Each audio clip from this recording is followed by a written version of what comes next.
Hey guys, I'm Tammy and welcome back to my channel. So I started sewing about 5 years ago and honestly my sewing skills have really improved. When I first started sewing, my clothes honestly looked really terrible. They didn't really fit me that well and they always looked really homemade. So I know how hard it is to make clothes that actually look professional and they don't look like you've done it at home. But now fast forward a few years, honestly I can't believe how much my skills have developed and it's allowed me to make clothes that I feel really proud of when I'm wearing. So in this video, I'm going to share 5 reasons why your clothes might look really bad and how you can sew better looking clothing. Mistake number 1 is the fact that you're just not pressing your seams. Honestly, I can't stress how important this is when you're sewing any type of garment. If you're not pressing your seams, no matter how much time and effort you put into sewing the garment, the end result will just look really bad and unprofessional. When I first started my sewing journey, I honestly didn't bother pressing any of my seams and I didn't understand why it was important until I saw the end garment and everything just didn't lie correctly. It was all crinkled and I didn't really understand why it just wouldn't fit me well. So personally now, no matter what garment I'm working on, after every step I will literally press every seam, and that just means that when you're doing the rest of the steps everything's going to lie correctly, because if you don't end up ironing after every step and you kind of do it at the end after several steps, it just means that first of all it'll be harder to iron places because it might be harder to reach, but also it's just not a good practice to skip ironing until the end of the garment. So I made this top at the beginning of my sewing journey and it's one of the first things that I made, and you can see that the princess seams look really wobbly and they don't lie flat, and that's because I didn't even bother pressing the garment even after I made it. So when I put it on, it just didn't really fit me properly and it just looked really homemade. If I had just pressed after every step, it would have fit me so much better than it did, and I think I threw that garment away specifically because I didn't like the way it looked, rather than realizing that it's because I didn't press anything that it didn't fit me exactly how I wanted it to. So I recently upgraded my iron and I'll leave a link down below with different irons that I personally recommend. But I also wanted to say, if you're going to be sewing with really thick fabrics like wool, which is really hard to press, I recommend getting one of these, and they basically allow you to press a seam and then you hold this down and the steam will help flatten the fabric even further with the pressure of you pressing it down. I can't remember what they're called, but I'll leave a link down below with this exact tool, because honestly it makes a huge difference if the fabric you're using is really hard to press. Pressing is one of those things that is really boring and I totally get it, but honestly once you start doing this, your clothes will look so much better. The next reason why your clothes might look really handmade is because you're choosing the wrong type of fabric. So the type of fabric that you use depending on the project you're going to sew makes a huge difference. I can't stress this enough. If you're making a cozy cardigan and you use a cotton fabric, that just isn't going to gel well with the pattern. If you're trying to make something that's really structured and you use a viscose, it's going to be really floppy and it won't hold its shape. I would honestly recommend going online, finding a fabric shop that does free samples and ordering like 10 to 20 samples of different types of fabric so you can actually feel the difference. So then when you're starting a new project, you have a bit of a reference point to understand what type of fabric you think will work best for that project. So one of my favorite shops is Minerva, and I always recommend it for beginners because I honestly just find all their fabric really high quality, and they also have this really useful thing on their website where you can actually go to a specific type of fabric. Like let's say you're looking for cotton and you click cotton on their website, you can actually see garments that people have made with that exact fabric type. So it really takes the guessing game out of how is this fabric going to perform when I sew with it, because I can actually see how that's sewn with other people making it. I'll leave a link down below with different types of fabric that I recommend for beginners, like cottons, linens and all that jazz. So have a look down below and you'll see a few categories that I've broken down in fabrics that I recommend for beginners. So I've never shared this before, and this is actually a picture of my first ever garment that I made. I basically chose a book that I had, a sewing book, and it showed me how to draft and make this dress. The drafting was okay, that process, but oh my god, I literally chose the worst fabric for this dress. I ended up finding a black cotton and I think I got it from Amazon, and it just didn't even go over my head. It was so tight, and the way the fabric moved, it felt really crinkly and really cheap quality, and it was just too lightweight. Like if I put it on me, you would have been able to see through the dress. Again, the type of project you're going to make is really going to change what fabric you need. So if you're going to make things like jackets or coats, you're going to need thicker, heavier weight fabric. If you're making a blouse or a t-shirt, you're going to need lighter weight fabric. If you're struggling to find out what types of fabric you should use depending on the garment, I would honestly just go into your local high street, your local shops, even just look in your wardrobe, see what clothes you already have and see what types of fabric they're using in those different types of garments. It's a really useful exercise to understand all the types of dresses, for example, you have in your wardrobe and how the fabric you have in each one differs. I personally found that I like sewing with flowy fabrics or like knit fabrics because I don't really like wearing things that are too restricted. I have this example of something that I made maybe a year ago. I have never had so much wear out of one single dress, and honestly I like how flowy and lightweight this feels on me. I just feel really comfortable in it, and I think over time with you trying out different fabrics you'll come to understand what you like to wear but also what you personally like to sew with. The next reason why your sewing might look really bad is because you're rushing your project. I know from experience once you first start sewing you just want to finish your project as soon as possible, but honestly every time I've rushed a project it just looks really bad in the end. Take your time to cut out fabric, neatly sew all the seams so you're not kind of just pushing it through the machine and not clipping and pinning as you go. These steps will make a huge difference when it comes to the final garment. I personally as well like to set myself realistic tasks and deadlines. So if I'm starting a jacket, I'm not going to say to myself, oh, this jacket needs to be done by the end of the day, because I just know that's not realistic with the amount of time that I have. So honestly, just give yourself time and allow yourself to enjoy the process of sewing. I do also try to not sew when I'm tired or if it's in the evening, because I know I get really impatient and I just end up wanting to finish something by the end of the day. And I found that I like to break up patterns by doing them in steps. So I might say to myself, I want to complete steps 1 to 3 by the end of the day. So I don't say I want to complete the whole garment. I still give myself a task to do, but it's not too unmanageable and it still means that I've been able to do something productive without having to finish a whole garment in a day. Like, I think we forget that sewing is actually just meant to be fun, and literally no one is over your shoulder trying to make you finish a project really quickly. I think that's just expectations you put on yourself. So give yourself some space, allow yourself to breathe, and just enjoy the process of sewing no matter how long it takes you to make something.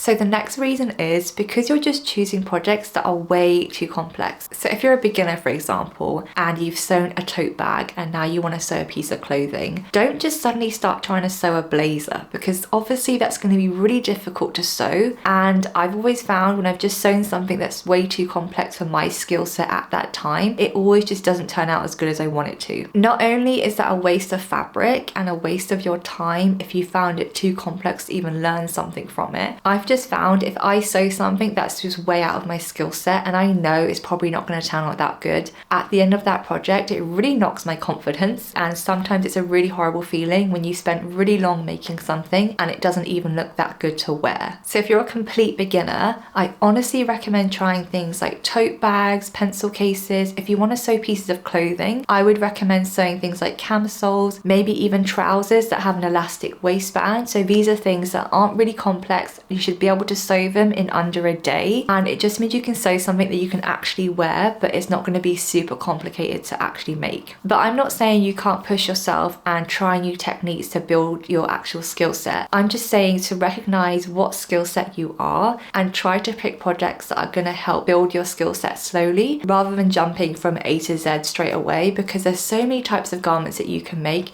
and you can slowly build your skill set up to make a blazer one day. But I'm just saying if you're a beginner or an intermediate and maybe you've ever only sewn tops and things like that, going from a top to a blazer can be a really big step. So try to make things that work for you right now and slowly build your skill set over time. Like, I personally only recently sewed my first zipper fly. I made the Protea pants and they're a really nice pattern, but it was my first ever time sewing a front zipper on a pair of trousers, and that was a complex skill for me. Like, I wasn't used to doing that type of method, but I really enjoyed pushing myself myself and challenging myself to make something new. So definitely challenge yourself to try something else. Just recognize that it might not turn out as good as you want it to because you are learning a new skill. But that also doesn't mean that things have to be wearable for you to have learned something. I've made so many pieces of clothing that aren't wearable, but I've learned a new skill from doing a new technique. The last reason why your clothes might look really homemade is because you're not finishing your seams. I honestly believe that inside of your garment should look just as good as the outside. And what I mean by that is you spend a lot of time making sure the outside looks really professional and it sits really nicely. You should be putting that same effort into the inside of the garment so there isn't loads of raw kind of jaggedy edges, and when you put it in the wash things aren't just going to unravel and come apart because you didn't finish the inside of the garment. When I first started sewing, I literally didn't finish my seams. I didn't even bother using pinking shears. So pinking shears are basically a pair of scissors and they have a jagged end on each of the blades, and that is the easiest way to finish a seam if you really can't be bothered to do any other method. And you just literally cut the edges, and that zigzag edge is just going to prevent the seam from unraveling. That kind of finishing is definitely kind of the minimum amount of effort. I personally always use my overlocker now to finish my seams because it just provides a really neat finish on the inside. But you can also use French seams, any seam really that's just going to help enclose that raw edge in the inside of the garment so it's not going to unravel. Again, I know this is a really tedious step if you're new to sewing, but it will make a big difference in how long your garments are going to last. But also I just find when I finish my seams really nicely on the inside, it makes me feel really proud of the finished product. If you have got the budget to buy an overlocker, I completely recommend it. I'll leave a link down below to the one that I use. Having an overlocker really changed the game when it came to finishing my seams really quickly. I know not everyone has the budget for one, so I would recommend maybe pinking shears if you don't want to use an actual tool to finish your seams. Obviously that's not going to last as well or as long as finishing your seams on the sewing machine or the overlocker, but it is a good first step instead of just not finishing them at all. I hope these 5 reasons on why your clothes might look really bad help give you a bit of clarity on what's not working and how you can fix that. At the end of the day, sewing is a skill and you are just going to naturally get better the more you practice and make things and kind of learn from the mistakes that you're making. It's good to try new things and try to challenge yourself and do new techniques. Sewing is such an incredible skill to learn and I'm really happy I've been able to develop my skills over time. It's not something that just comes instantly. It's going to take a lot of practice, but that's kind of the fun. Like, you want to enjoy the journey of learning. If you have any tips for anyone looking to sew clothing that looks less homemade, definitely leave a comment down below. As always, please like this video and subscribe to my channel if you like my content. I'll see you in the next one.